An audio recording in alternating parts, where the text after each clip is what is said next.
Have you ever had one of those days where everything just goes wrong? The kind of day that starts with a normal errand and ends with your entire life being turned upside down? Well, that was my Tuesday.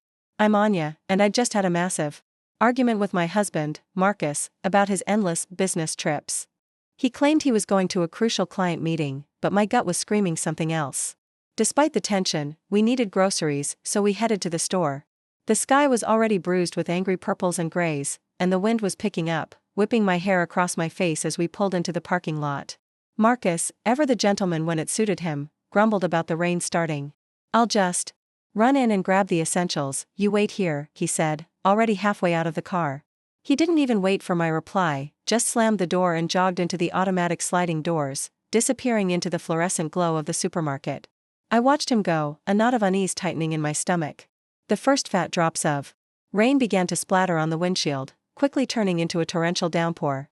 Thunder rumbled in the distance, and the wind howled, rocking the car gently. I waited. And waited. 10 minutes, then 20. My phone buzzed, a text from Marcus. "Something came up. Have to go.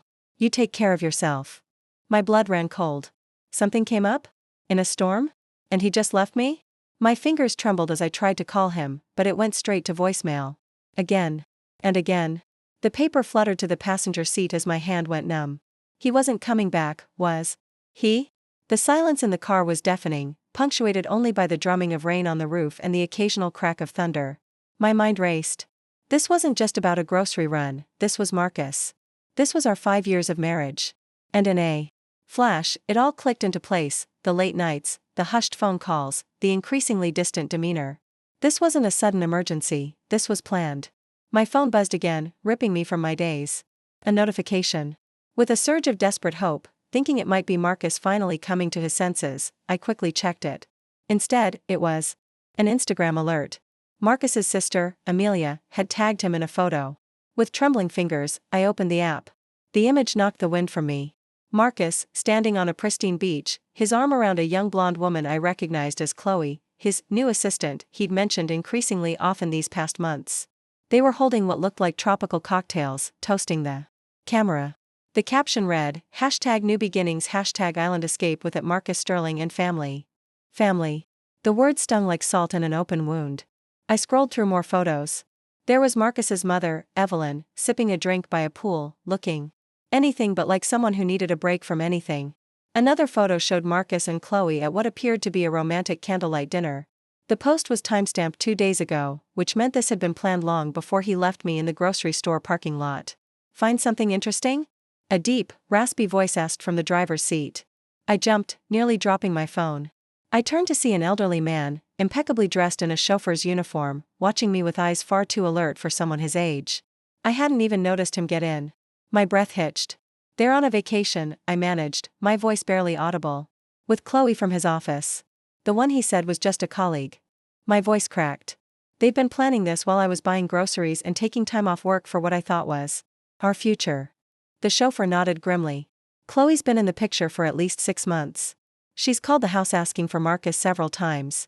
Pretty voice, terrible laugh. I stared at him. "You knew? I know a lot of things they don't think I notice," he said, tapping his temple with a gnarled finger. "Mine's still sharp, despite what Marcus tells everyone." Before we jump back in, tell us where you're tuning in from, and if this story touches you, make sure you're subscribed, because tomorrow, I've saved something extra special for you. My thoughts raced to our bank account.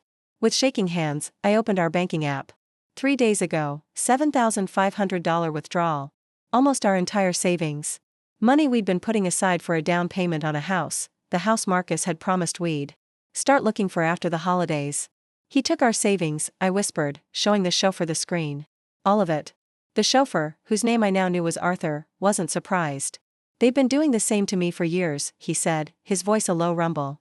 "Taking a little here, a little there, for your care, Arthur," they'd say. Meanwhile, the heat's turned down to save money, my medications are sometimes delayed. And Evelyn buys herself another designer purse. I felt sick. This wasn't just about a ruined Tuesday, this was calculated abandonment. Of me. Of Arthur. Of responsibilities and promises. My phone rang. My best friend, Maya, calling to check in. I silenced it, unable to explain this humiliation just yet. "There's leftover soup," Arthur offered. "Not much of a comfort meal, but it'll do." I looked around the pristine interior of the Bentley. The driver's side was immaculate, but the back seat, where I was sitting, was unexpectedly plush, almost luxurious. No, I said firmly, something hardening inside me. We deserve better than leftover soup. I grabbed my purse. I'm going to get us a proper meal. We're having one today. Arthur looked surprised, then a hint of a smile touched his lips. Haven't had a home-cooked meal in months. Marcus always brings fast food when he bothers to come by. At the grocery store, my mind whirled with questions and emotions. How long had Marcus been planning to leave me? Was our entire 5-year marriage just a convenient arrangement he could discard when something better came along? I mechanically selected some ingredients, barely registering the other last-minute shoppers around me. When I returned to the Bentley, Arthur had managed to clear the small, foldable table in the back seat, making it surprisingly presentable. He was sitting there with a stack of papers. "What's all this?" I asked, setting down the groceries. "Evidence," he replied, his blue eyes suddenly steely. "Bank statements, medical records, documented neglect. I've been keeping track for months." He pushed a folder toward me. "Marcus and Evelyn think I'm just a burden waiting to die.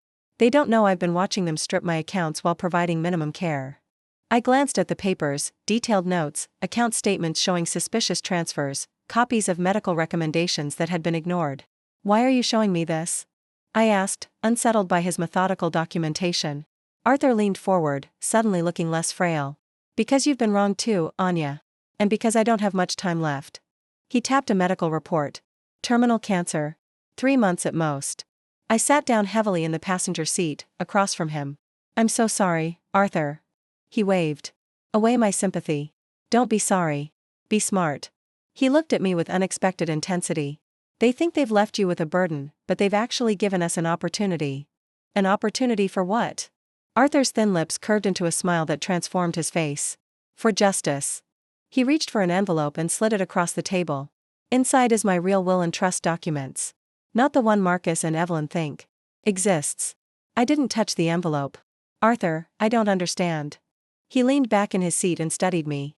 After a moment, he simply said, "Shall we begin?" Those 3 words hung in the air between us, loaded with possibility and hidden meaning. Before I could respond, he explained his proposition: help him document the family's neglect and betrayal, assist with his final arrangements, and he would ensure I'd be taken care of financially after he was gone. The family who abandoned us both would lose everything they thought was coming to them. I stared at him, this man I barely knew, but with whom I suddenly shared a profound connection. We had both been deceived and discarded by the same people. Outside, the late afternoon shadows lengthened across the deserted parking lot where a family should have been. Inside, an unexpected alliance was forming. "Yes," I said finally, surprising myself with the firmness in my voice. "Let's begin." After our agreement, Arthur sank back in his seat, exhaustion evident in the slump of his shoulders. The excitement of our newfound alliance had temporarily energized him, but now the fatigue returned to his face. "You should rest," I said, noticing the pallor beneath his weathered skin. "I'll finish making our dinner." Arthur shook his head. "First, there's something you need to see." He pushed himself up with effort. "My medical records. You need to understand what we're working with and how little time we have." He led me from the car's interior, surprisingly, to the small, discreetly modified compartment behind the back seats, clearly once a storage area but now converted into a surprisingly comfortable, though compact, sleeping space. A hospital bed occupied one corner, though Arthur hadn't been using it. Instead, a regular cot against the opposite wall showed signs of use. "Can't stand that contraption," he explained, gesturing at the hospital bed. "Makes me feel like I'm already in hospice." From a locked compartment in the dashboard, Arthur withdrew a thick folder labeled simply "Medical." He handed it to me without ceremony. "Pancreatic cancer," he said flatly as I opened it. "Stage 4. Diagnosed 3 months ago." I scanned the documents, my stomach tightening at the clinical descriptions and grim prognosis. Various oncologists' notes, treatment recommendations, and scan results told the unmistakable story of a terminal illness. 2 months, Arthur added. "Maybe less now." The last scan showed rapid progression. I looked up sharply. "Marcus knows this?" "Oh, yes. They all do. His mother was at the appointment when we got the diagnosis. 2 days later, she started talking about how she needed a break from caretaking." His laugh held no humor. 66 years old and claiming exhaustion while I'm dying at 78. The cruelty of it struck me like a physical blow. "They abandoned you, knowing you only had months left?" "Weeks, more likely." Arthur eased himself onto the edge of the cot. But that's not even the worst of it. Look at the medication list. I flipped to the prescription sheets. Multiple medications were listed: pain management, anti-nausea drugs, enzymes to help with digestion. Check the storage compartment in the side panel, Arthur directed. Compare what's there with what should be there. In the compartment, I found a disorganized collection of pill bottles. As I examined them, comparing with the documentation, disturbing discrepancies emerged. The powerful pain medication had been refilled twice, according to the pharmacy labels, but the bottle was nearly full. The expensive enzyme supplements were only half full when they should have been almost untouched. Based on the refill date, they've been diluting them, Arthur confirmed when I returned with the evidence. 1 pill instead of 2. Half doses of the pain medication. And those appointments for the palliative care specialist? Too expensive, Evelyn said. My hands trembled with anger as I returned the documentation to its folder. That's not just neglect, Arthur. That's abuse. It's what happens when people see you as an obstacle rather than a person. He pulled a small notebook from beneath his pillow and handed it to me. I've been keeping track. Times when medications were missed or reduced. Appointments cancelled. Money that disappeared from my checking account for home care supplies that never materialized. The meticulous documentation stunned me, pages of dates, times, specific incidents. Despite his illness, Arthur's mind remained razor-sharp. Let me fix you something to eat, I said, needing a moment to process everything. You must be hungry. In the small, surprisingly efficient galley kitchen tucked into the Bentley's expanded trunk, I found pitiful supplies: a few cans of soup, some stale bread, milk on the verge of spoiling. From my grocery run, I managed to put together a decent meal of roasted chicken breast, since turkey was out, mashed potatoes, and green beans. Not the Thanksgiving feast I'd planned, but far better than leftover soup. As we ate at the small, foldable table, Arthur studied me. Tell me about your marriage, he said finally. When did you first notice Marcus wasn't who you thought he was? The directness of the question caught me off guard. I poked at my food, considering how to answer. It was gradual, I admitted. When we first met, Marcus was attentive, supportive of my architectural design work. I was building my client base, had my own small studio apartment, good friends. I paused, realizing how much had changed. After we married, he suggested I work from home to save on studio rent. Made sense financially. But then my equipment kept having issues. Computer problems, software glitches. Arthur nodded knowingly. Isolation tactic. Exactly. Then came suggestions about which clients weren't worth my time. Concerns about me being out late with friends. He'd check my phone, claiming he was just looking for a number. The patterns were so clear in hindsight. When my father died last year and left me $30,000, Marcus insisted we put it in our joint account for our future. That money was supposed to be for our house down payment. The money he just spent on a vacation with another woman, Arthur added quietly. I set down my fork, appetite gone. 5 years of my life, and now I find out he's been planning to leave me while spending our savings on his coworker. People like Marcus and Evelyn see relationships as transactions, Arthur said. I learned that too late with her. I was already successful when we met, widowed with a comfortable portfolio from my years as a corporate executive. She was charming, beautiful, and Marcus was just a teenager who seemed to need a father figure. He sighed heavily. After we married, things changed. Expenses increased, justified as living the life we deserve. When I tried to maintain some financial boundaries, I became the villain, stingy, controlling, not really committed to the family. That sounds familiar, I murmured. After dinner, Arthur led me to the front of the Bentley, where the glove compartment, surprisingly, concealed a small safe. Help me with the panel here, he requested, pointing to a cleverly disguised seam. Behind it was not as safe as I expected, but a loose panel in the wall. Arthur removed it and pulled out a weatherproof document case. My real assets, he explained, spreading the contents across the small dashboard. Investments Evelyn knows nothing about. Property in the Swiss Alps. Accounts in the Cayman Islands from my executive days. I stared at the documents in shock. The amounts were substantial, well over $5 million in assets, entirely separate from what the family could access. Marcus and his mother have been siphoning from my known accounts for years, Arthur explained. But this, they can't touch. I made sure of it. He pointed to a property deed.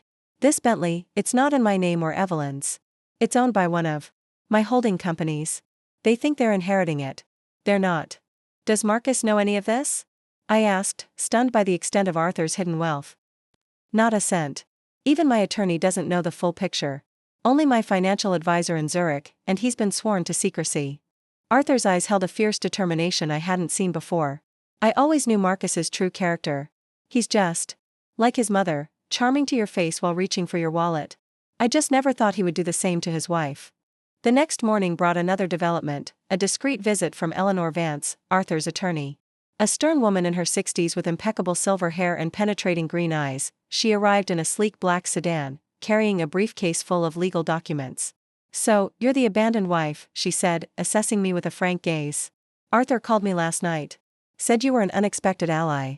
Over coffee, which I managed to procure from a nearby drive-thru, Eleanor laid out what Arthur had been working on, legally documenting the neglect, changing his will, and creating financial structures that would be ironclad against challenges.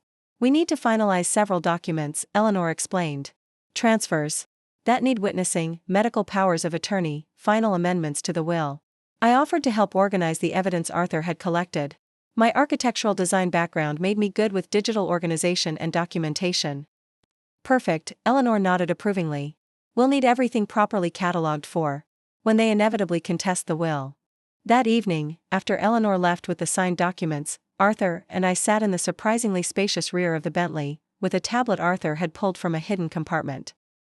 "Look at this," he said, pointing to a photo of Marcus as a teenager, his mother behind him, always whispering in his ear. He scrolled through the digital album. "Here's Marcus's father before the divorce.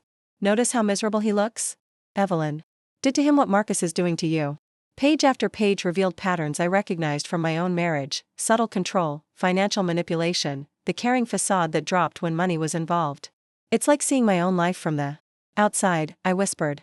Arthur nodded, understanding in his tired eyes.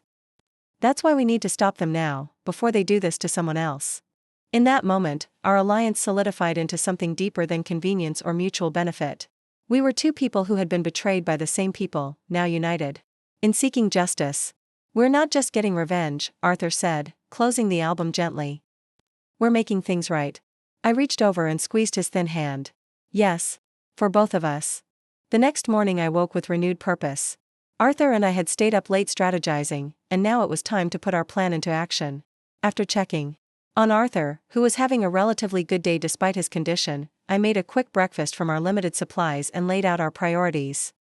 "First," I said, pouring him a cup of tea, "we need to establish the narrative of your rapid decline." Arthur nodded. Eleanor mentioned her brother owns a medical supply company. He might be willing to help discreetly. One phone call later, and Eleanor's brother, Jeremy, was on board. By noon, he arrived in an unmarked van with everything we needed: an oxygen tank, non-functioning but visually convincing, for stands, monitors with detachable leads, and even a collection of empty medication vials with realistic-looking labels. "Medical theater," Jeremy called it with a wink as he helped us transform Arthur's sleeping compartment into what looked like an intensive home care setup. "Used to stage medical dramas sometimes. Never thought I'd be using my props for real-life drama." With Arthur's direction, I arranged the equipment for maximum visual impact. The oxygen tank prominently displayed, for stands positioned by the bed, various monitoring devices arranged on the bedside table. I made the bed with hospital-grade sheets Eleanor had also provided, completing the illusion of serious medical intervention. "Now for the photographic evidence," I said, taking out my phone. Arthur settled into bed, coaching me on how to make him appear worse than he was. "Shadows," he instructed. "Lighting from above will deepen the hollows of my face." He removed his glasses, making his eyes appear sunken, and mussed his thin hair. With minimal theatrical makeup skills from my college days, I accentuated the pallor already present in his complexion. The transformation was startling. In the photos, Arthur looked like he was actively dying, far worse than his actual condition. Though that was serious enough. "You, Anya," Arthur directed, "you need to look exhausted, overwhelmed." I removed my makeup, tousled my hair, and put on an oversized sweater that made me appear smaller, more vulnerable. Arthur took several photos. Of me, seemingly asleep in the uncomfortable chair beside his bed, others of me preparing medications with a worried expression. "Perfect," he said, reviewing the images. "Who's our target for these?" "Marcus's sister, Amelia," I replied. "According to your phone, she's the only one who's texted to check on you since they left." I crafted a carefully worded message to accompany the photos. Arthur had a difficult night. Fever spiked to 102. Managing pain as best I can. "We'll keep you updated." Direct, clinical, but with an undertone of concern that would trigger either guilt or at least interest. Amelia replied within minutes, "Oh no, poor Uncle Arthur. Keep me posted." Hook set, Arthur murmured when I showed him the response. Next came my most difficult performance yet. I called Marcus's phone, knowing he wouldn't answer, but that his voicemail would record my message. Arthur activated the recording app on his phone to preserve my side of the conversation. "Marcus, it's me again," I said, injecting controlled panic into my voice. "Arthur's condition is deteriorating faster than expected.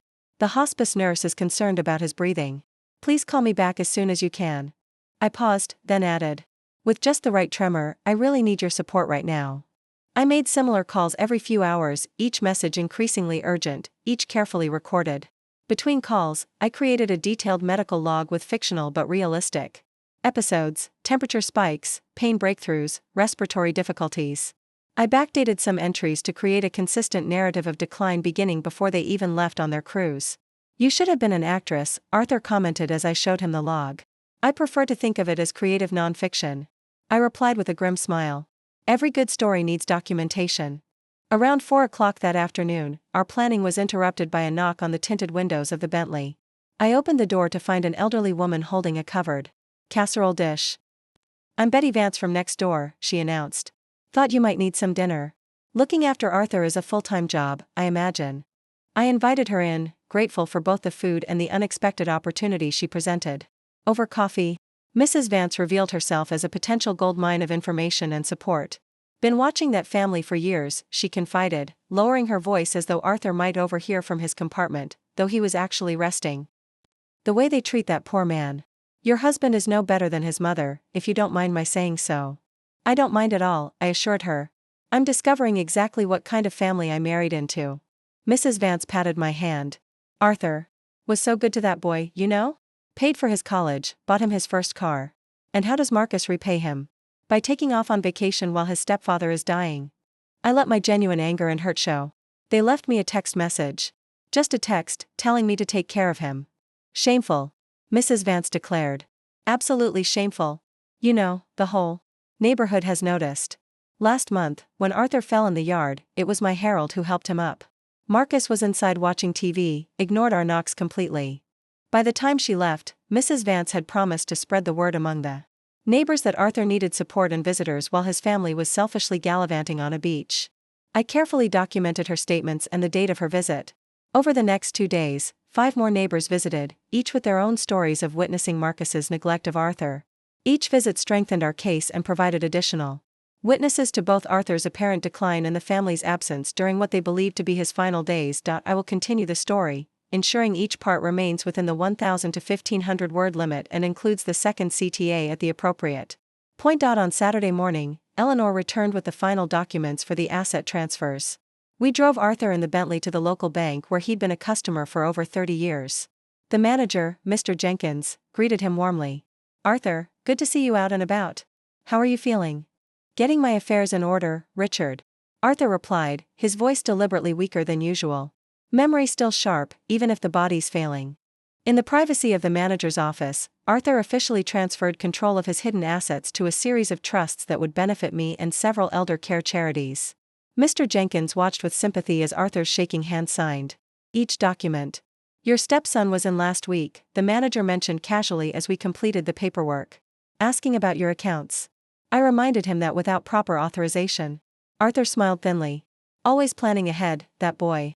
I remember when he came in to cash that check for his graduation gift." Mr. Jenkins continued, "Didn't even thank you, just complained it wasn't enough for the car he wanted." Another piece of evidence. Another witness to Marcus's character. That evening, as we were reviewing our progress, Arthur's phone rang with a video call from Amelia. We quickly put our plan into action, arranging Arthur in his makeshift bed, surrounded by medical equipment, an oxygen cannula in his nostrils. I mussed my hair and pinched my cheeks to bring a stressed flush to my face. When I answered the call, the camera showed me first, looking exhausted. "Oh, Anya," Amelia gasped, "you look terrible. Is everything okay?" "Managing," I said simply. Turning the phone toward Arthur, who gave an Oscar-worthy performance of semi-consciousness, his breathing deliberately labored. "Uncle Arthur?" Amelia called. "It's Amelia, can you hear me?" Arthur's eyes fluttered weakly. "Amelia," he whispered. "That you, sweetheart?" The concern in Amelia's voice sounded genuine, but what came next revealed her true priorities. Should we come home early? Is he going to make it until Monday? I turned the camera back to my face. It's hard to say. The hospice nurse thinks his systems are shutting down. If you want to say goodbye, let me talk to Marcus and Mom, she said quickly. The thing is, these tickets were non-refundable and Mom's been so stressed lately. I nodded understandingly, while fighting back genuine disgust. Of course. It's just that Arthur keeps asking for Marcus in his more lucid moments. I'll tell him to call, Amelia promised, as soon as they get back from their shore excursion. After ending the call, Arthur sat up and removed the oxygen cannula. Did you record that? I held up my other phone, which had captured the entire conversation. Every word. Arthur's smile was satisfied but tinged with genuine sadness. My family, weighing their vacation against saying goodbye to me. I knew it would happen exactly like this. I sat on the edge of his bed, suddenly emotional. I'm sorry, Arthur. He shook his head. Don't be. Their true colors needed to be revealed. He reached for my hand. You know what the strangest part is? These past few days with you, with someone who actually cares, have been better than months with them. We sat in companionable silence, contemplating what we had set in motion and the final steps yet to come. Our counterattack was fully underway. The trap nearly set. Now, we just needed to spring it at precisely the right moment. Sunday morning dawned with a subtle shift in the atmosphere. As I brought Arthur his morning tea, I noticed his hands trembling more than usual, a bluish tint around his lips that hadn't been there before. You don't have to pretend for me, I said softly, helping him sit up. You're really not feeling well today, are you? Arthur's smile was thin but genuine. Ironic, isn't it? After all our play acting, the real thing sneaks up on us. I called the hospice nurse, Grace, who had been making weekly visits before the family left. She promised to come by that afternoon but advised me on managing his comfort in the meantime. This wasn't acting anymore. Arthur was actively declining, and a rush of protectiveness swept over me. Our revenge scheme suddenly felt secondary to ensuring his comfort and dignity. What would you like for breakfast? I asked, trying to maintain normalcy. Peaches, he said, surprising me. Fresh peaches with cream. My late wife, Martha, used to prepare them every Sunday morning. The request sent me to 3 different grocery stores before finding decent peaches in November. When I returned and prepared them as he described, sliced into perfect crescents with a dollop of whipped cream, Arthur's eyes misted over at the first bite. Just like she used to make, he whispered. No one's bothered to remember such things about me in years. Throughout the day, I found myself doing things not for our plan, but simply for Arthur's comfort, adjusting his pillows, reading aloud from his dog-eared copy of a classic mystery novel, playing the classical music he mentioned enjoying. The genuine care that had developed between us over our short time together surprised me with its intensity. You know, Arthur said during a lucid moment that afternoon, I haven't been treated with such kindness since Martha died 12 years ago. Strange how a stranger has shown me more compassion than my own family. The hospice nurse, Grace, arrived around 3. After examining Arthur, she took me aside. His organs are shutting down, she said gently. It's happening faster than we anticipated. I'd say he has hours, maybe a day at most. Though I'd known this was coming, the news hit me harder than expected. Should I call the family? I asked, suddenly uncertain about our elaborate plan. Grace shook her head. At this point, it should be about his comfort, not theirs. If they've chosen not to be here. She left the rest unsaid. After she left, I sat beside Arthur, who had overheard everything despite our hushed voices. Don't call them, he said firmly. They made their choice. But we do need to finalize some matters. He reached for my hand. Call Eleanor. Tell her it's time for the final steps. Preparing and narrating this story took us a lot of time, so if you are enjoying it, subscribe to our channel, it means a lot to us. Now back to the story. Eleanor arrived within the hour, bringing a notary, Mr. Peterson, with her. Arthur was remarkably alert as they entered, as if summoning his remaining strength for this last important task. Are you sure you're up to this, Arthur? Eleanor asked, concerned by his appearance. More certain than ever, Arthur replied. Death has a way of clarifying priorities. They finalized the last paperwork, documents that officially transferred control of his assets to me as trustee, with specifications for charitable donations to elder abuse prevention organizations. The new will explicitly mention Marcus's abandonment as the reason for his disinheritance. Now for the letter, Arthur said after signing the last document. Eleanor set up her tablet to record as Arthur dictated a message to be read to the family after his death. What emerged wasn't the angry condemnation I might have expected, but something far more powerful, an expression of profound disappointment and the deep pain of being treated as a burden rather than a father. To my family, he began, his voice gaining strength with each word. By the time you read this, I will be gone. Not that my presence or absence seemed to matter much to you in recent years. He detailed specific instances of neglect without accusation, simply stating facts: holidays spent alone while they vacationed, medical appointments cancelled for convenience, overheard comments about waiting for the old man to die. I don't write this from anger, he continued, but from a place of clarity that comes when one faces the end. The greatest pain in life is not illness or even death, but the realization that those you loved saw you only as an obligation, a task to be managed, an inconvenience to be tolerated. By the time he finished, even Mr. Peterson, the notary, a professional who must have witnessed countless wills and final messages, was discreetly wiping his eyes. Eleanor, despite her usual stoic demeanor, reached for Arthur's hand. "We'll make sure they hear every word," she promised. After they left, Arthur asked for his old video camera. "They might question my mental capacity," he explained. "I want to record my testimony while I'm clearly lucid." I set up the camera, and Arthur delivered a 20-minute statement directly to the lens. He was remarkably composed, methodically describing years of gradual neglect and his decision to leave his estate to me. "Anya showed me more dignity in 4 days than my family did in 4 years, he stated clearly. "She is the only one who earned the right to benefit from what I spent a lifetime building." He described specific incidents: Marcus's dismissive comments at doctor's appointments, meals left just out of reach, medications forgotten during weekend trips. The recording was devastating in its calm delivery and damning details. By evening, Arthur's energy was fading. I helped him to the passenger seat of the Bentley at his request, settling him in his favorite spot by the window. "There's a bottle of port in my hidden compartment," he said, "behind the economics textbooks.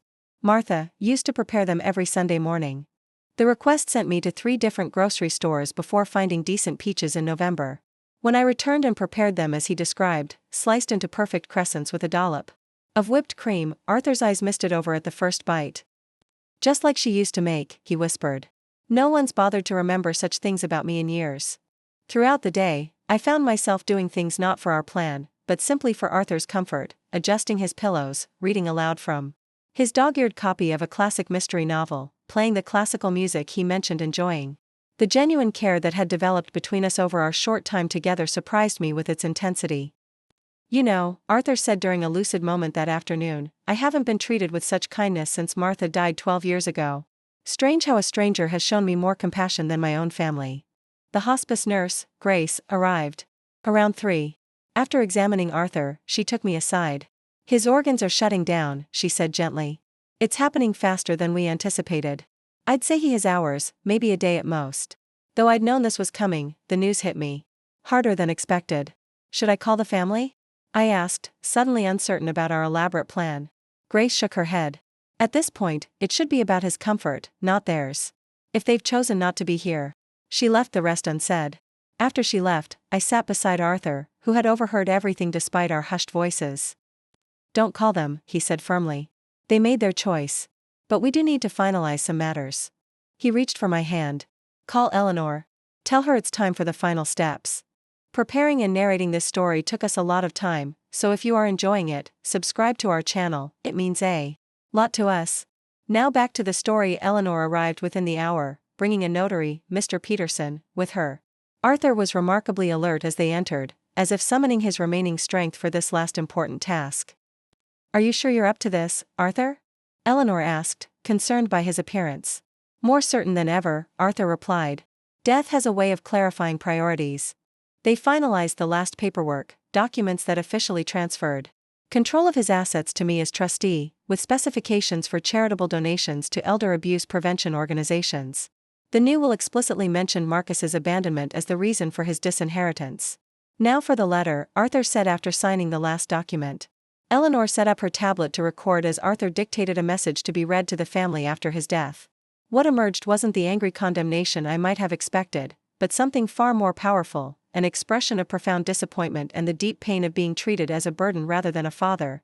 "To my family," he began, his voice gaining strength with each word. "By the time you read this, I will be gone. Not that my presence or absence seemed to matter much to you in recent years." He detailed specific instances of neglect without accusation, simply stating facts: holidays spent alone while they vacationed, medical appointments cancelled for convenience, overheard comments about waiting for the old man to die. I don't write this from anger, he continued, but from a place of clarity that comes when one faces the end. The greatest pain in life is not illness or even death, but the realization that those you loved saw you only as an obligation, a task to be managed, an inconvenience to be tolerated. By the time he finished, even Mr. Peterson, the notary, a professional who must have witnessed countless wills and final messages, was discreetly wiping his eyes. Eleanor, despite her usual stoic demeanor, reached for Arthur's hand.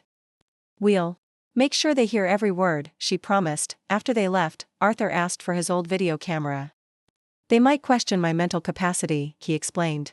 "I want to record my testimony while I'm clearly lucid." I set up the camera, and Arthur delivered a 20-minute statement directly to the lens. He was remarkably composed, methodically describing years of gradual neglect and his decision to leave his estate to me. "Anya showed me more dignity in 4 days than my family did in 4 years, he stated clearly. "She is the only one who earned the right to benefit from what I spent a lifetime building." He described specific incidents: Marcus's dismissive comments at doctor's appointments, meals left just out of reach, medications forgotten during weekend trips. The recording was devastating in its calm delivery and damning details. By evening, Arthur's energy was fading. I helped him to the passenger seat of the Bentley at his request, settling him in his favorite spot by the window. "There's a bottle of port in my hidden compartment," he said, "behind the economics textbooks. Martha and I were saving it for our 50th anniversary." I found the dusty bottle where he described and poured a small amount into 2 crystal glasses. I discovered in a neglected cabinet within the car's interior. "To justice," Arthur said, raising his glass with effort. "To dignity," I added. We sat together as darkness fell, Arthur occasionally dozing while I read to him from his favorite book. He spoke intermittently about Martha, about his early career, about trips they had planned but never taken. Not once did he mention Marcus or his mother. Around midnight, I noticed his breathing had changed. I set my book aside and simply held his hand. There was no drama, no last-minute revelations or deathbed confessions. Arthur simply slipped away, his hand growing cool in mine as his breathing gradually stopped. For a long moment, I sat motionless, tears streaming down my face. The man I'd known for only 4 days had somehow become important to me beyond our mutual desire for justice. In caring for him, I'd found a strength and clarity I didn't know I possessed. At dawn, I called Grace, the hospice nurse, who arrived promptly to confirm what I already knew. She seemed surprised by how peaceful Arthur appeared. "Many terminal patients show signs of distress," she commented. "He looks like he simply fell asleep." "He did," I said quietly. "Reading a classic and drinking 50-year-old port." After Grace made the official pronouncement, I called the funeral home Eleanor had recommended. 2 somber men arrived within the hour to collect Arthur's body. One of them knew Arthur from community functions and expressed genuine condolences. "He was a good man," he said, "always generous with the fundraisers." Once they left, the Bentley felt suddenly empty. I allowed myself a few moments of genuine grief before focusing on the next phase of our plan. Marcus and his family would be returning the following day, expecting to find a dying man they could comfort in his final hours, thereby easing any guilt about their abandonment. Instead, they would find me and the consequences of their actions. I placed Arthur's letter in a cream-colored envelope and propped it against the Bentley's interior display, where a family photo of Marcus and Evelyn, smiling broadly while Arthur stood slightly apart, was displayed. In the passenger seat, I arranged the extensive documentation of neglect in clearly labeled folders: cancelled medical appointments, financial exploitation, recorded evidence of neglect. Arthur's video testimony was queued up on the tablet, ready to play at the press of a button. Finally, I went to my small suitcase in the trunk and placed printouts of the vacation photos Marcus and his family had posted throughout the week, creating a stark visual timeline that contrasted their poolside cocktails with Arthur's documented decline.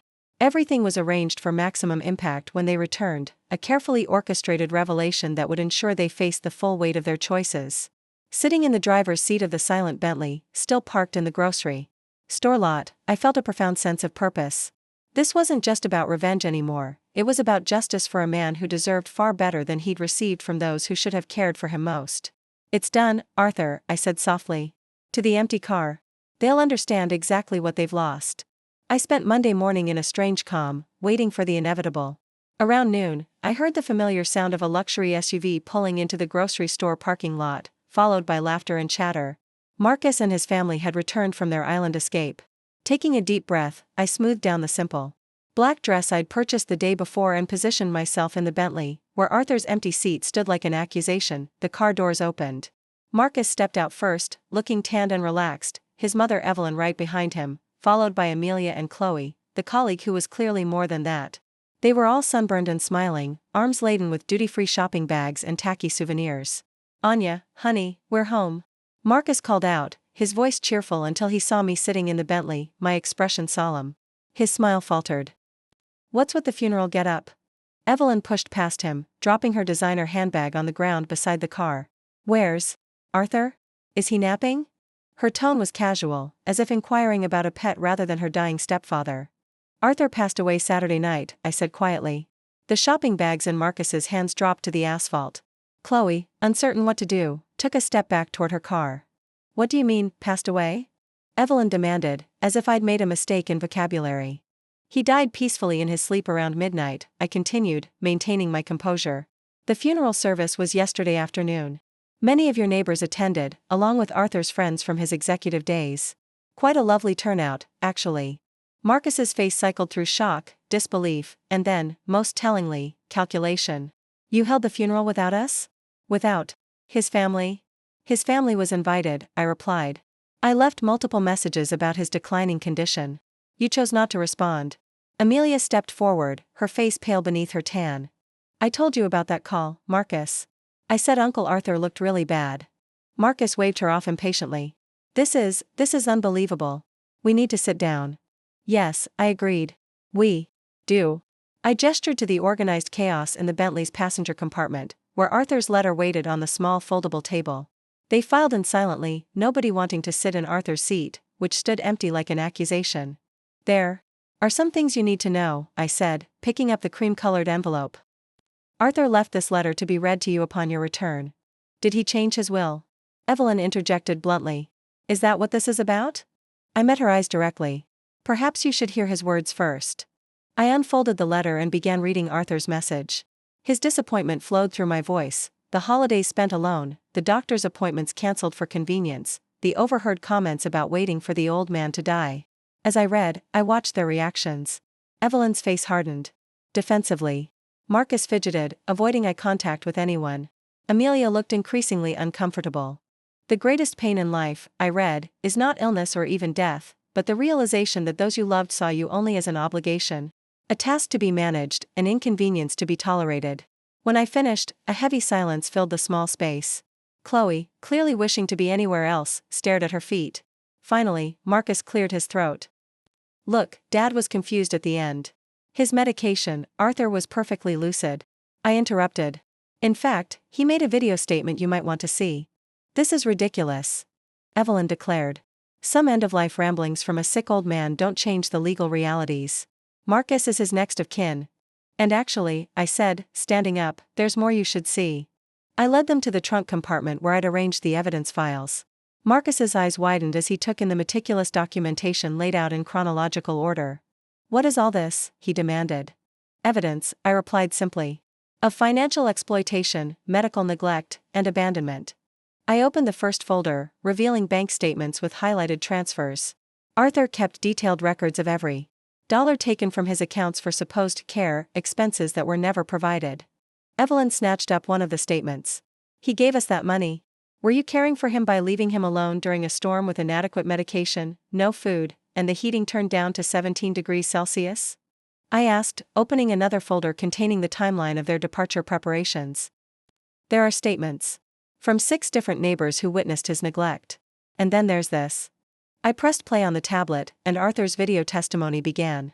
His calm, articulate description of years of mistreatment silenced even Evelyn's protests.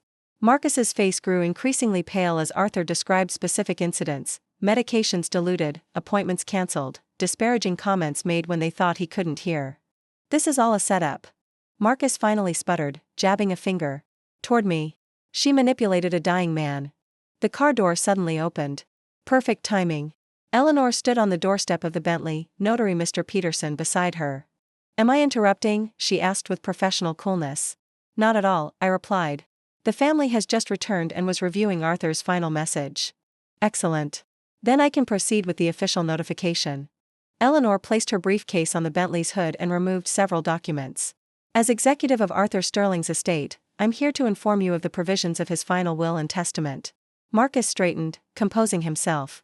A smug smile began to form on his lips. Fine, let's get to the point. Eleanor adjusted her glasses. The will is quite straightforward. Arthur Sterling has left the entirety of his estate to Anya Martinez, with provisions for substantial donations to several elder abuse prevention organizations. The stunned silence that followed was broken by Evelyn's shrill voice.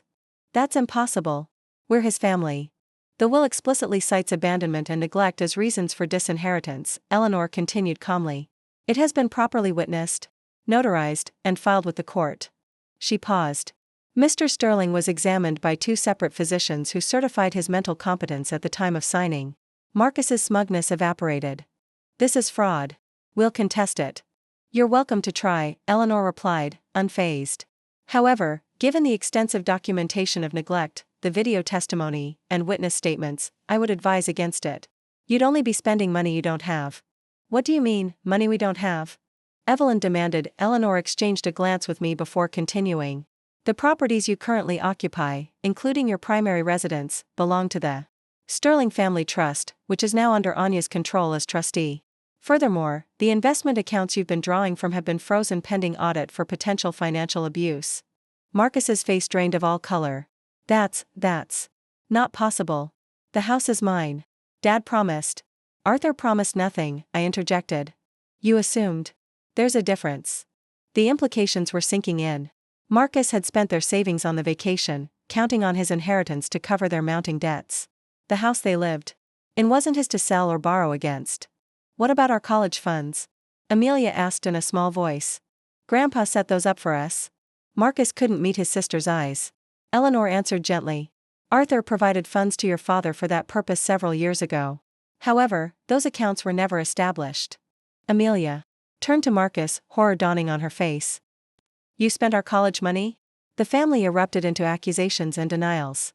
Chloe quietly slipped out of the Bentley, escaping the implosion. I let the chaos continue for a few minutes before stepping away to retrieve my suitcase from the trunk. When I returned, Marcus followed me, his demeanor completely transformed. Anya, please, he begged, his voice breaking. We can work this out. I made a mistake with Chloe, it didn't mean anything. We can start over. I'll change, I promise. I looked at this man I had once loved, seeing him clearly perhaps for the first time.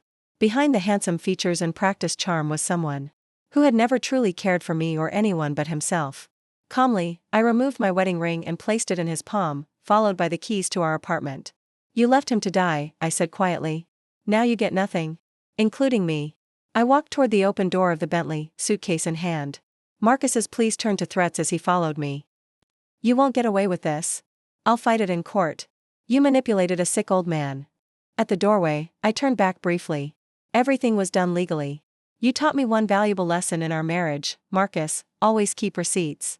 I stepped out into the bright Coconut One city sunshine. Behind me, I could hear Marcus's continued protests and Evelyn's angry voice, demanding Eleanor explain how this could happen. But those voices were already fading, becoming part of a past I was leaving behind. Eleanor had arranged for a room at a quiet hotel while I figured out my next steps. As I placed my suitcase in the trunk of the Bentley, Betty Vance appeared. On her porch across the street. She gave me a knowing nod and a small wave.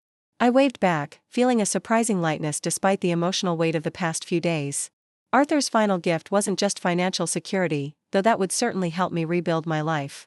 The true gift was the clarity and strength I'd found while helping him find justice. As I drove away from the grocery store, leaving Marcus and his shattered family behind, I wasn't thinking about revenge or even vindication. I was thinking about second chances, about honoring Arthur's memory by living well, and about the unexpected bond that had formed between 2 people who'd been discarded by those who should have cared for them most. Arthur had found peace. Now it was my turn to do the same.